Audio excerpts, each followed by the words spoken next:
Pastor Júnior, você nasceu num lar cristão? É uma pergunta que eu sempre falo para os convidados, se nasceu num lar evangélico, se converteu depois, como foi, conta aí como foi o início de tudo.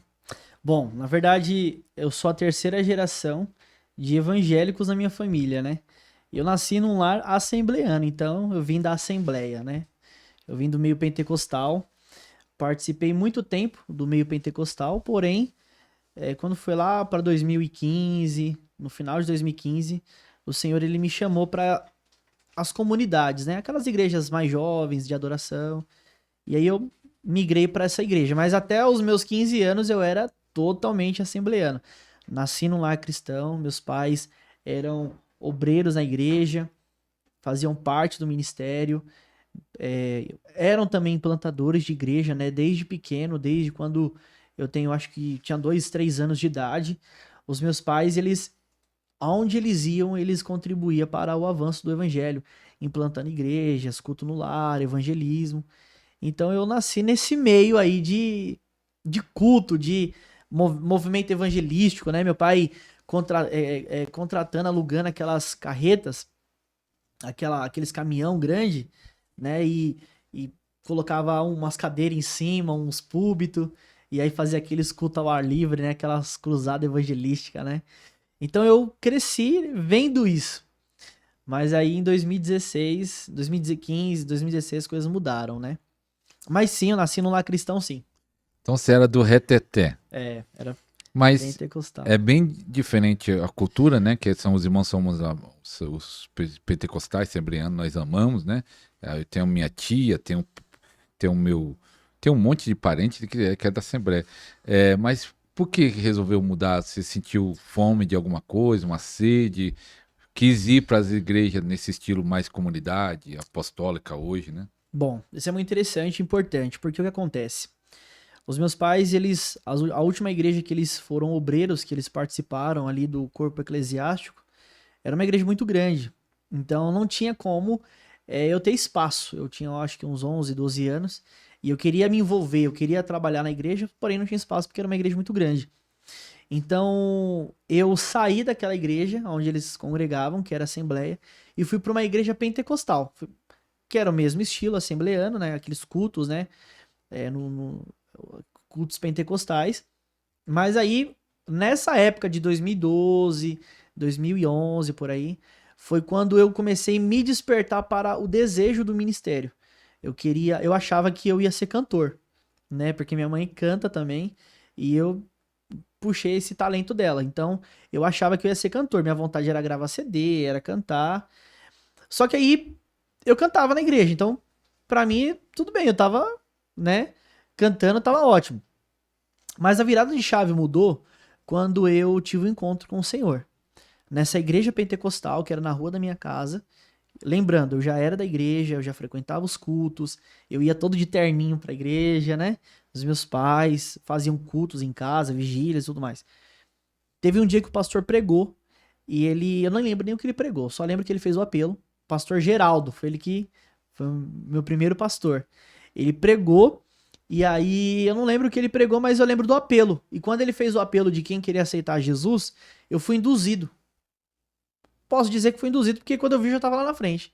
Né, parece que o Espírito Santo me levou lá. Não, né, eu sei que existe uma decisão própria do ser humano, mas quando eu vi eu já estava lá. E o pessoal ficou tudo assim, né? Pasmo, né? Mas você já não é da igreja, você já não é crente, né? Seus pais já são. Eu era filho de crente, mas eu não era filho de Deus. Tá entendendo? Eu era filho de crente, mas eu não era filho de Deus. Então, aquele dia a chave virou. Eu descobri a alegria da salvação, eu nem dormi aquela noite, por quê? Porque eu fiquei a noite inteira alegre. E eu não sabia o que, que era, mas na verdade eu tinha descoberto a alegria da salvação. E aí minha fome começou a aumentar. E eu ficava indo pra igreja, buscando, eu orava em casa. Tive muitos bons exemplos dentro de casa, né? Os meus pais, minha mãe, meus irmãos, que eu via os meus pais orando, eu via os meus pais lendo a Bíblia, eu observava minha avó, sempre quando eu ia na casa dela, ela estava em oração.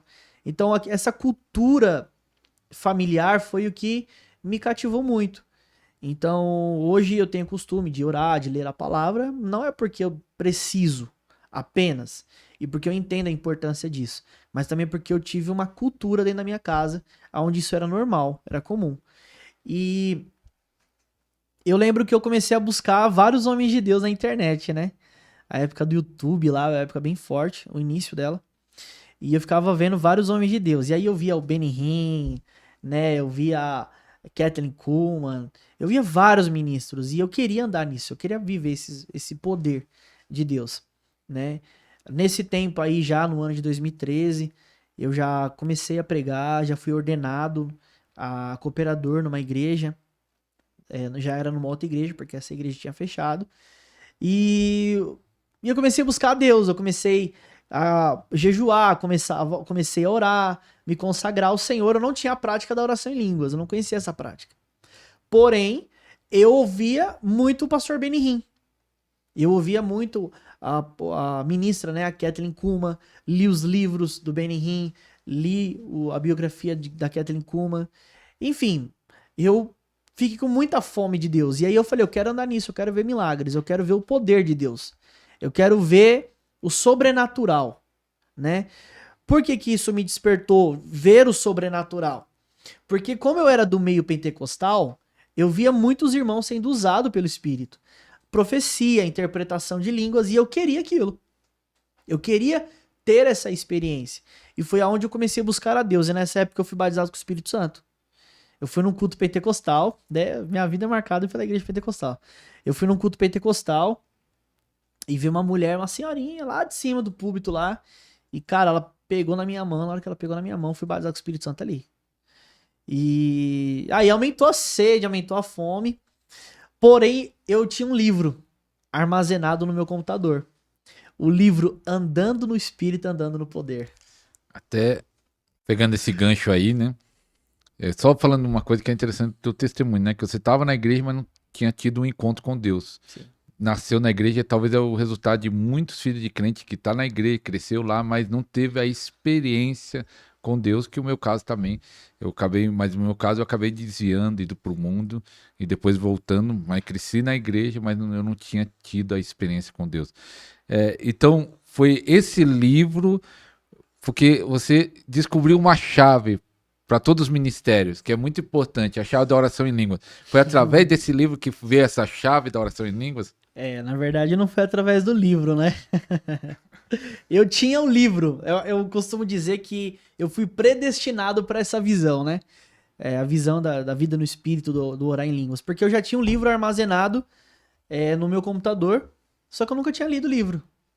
E aí um belo dia eu tava no Facebook e eu vi um grupo no Facebook chamado Oração em Línguas. Aí eu, entrei. E aí, na hora que eu entrei, tinha um pastor lá, né? Começando a ensinar sobre oração em línguas. Eu falei, eu quero aprender mais sobre isso, né? E tá aqui ele na minha frente, né? Foi através da vida do pastor Alisson Júnior que eu aprendi sobre a importância de orar em línguas.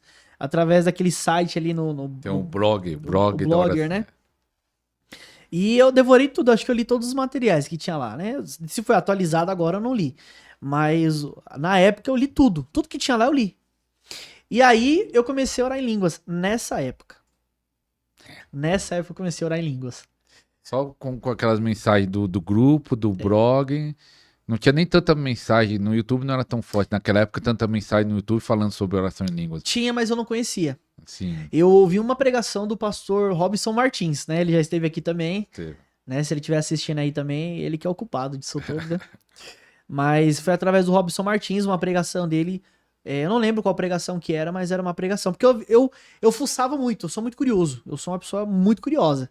Né? Infelizmente eu tenho... Não sei se é infelizmente ou se é felizmente, né? Eu fuço em tudo. Eu sou curioso, eu quero achar, eu quero fuçar, eu quero...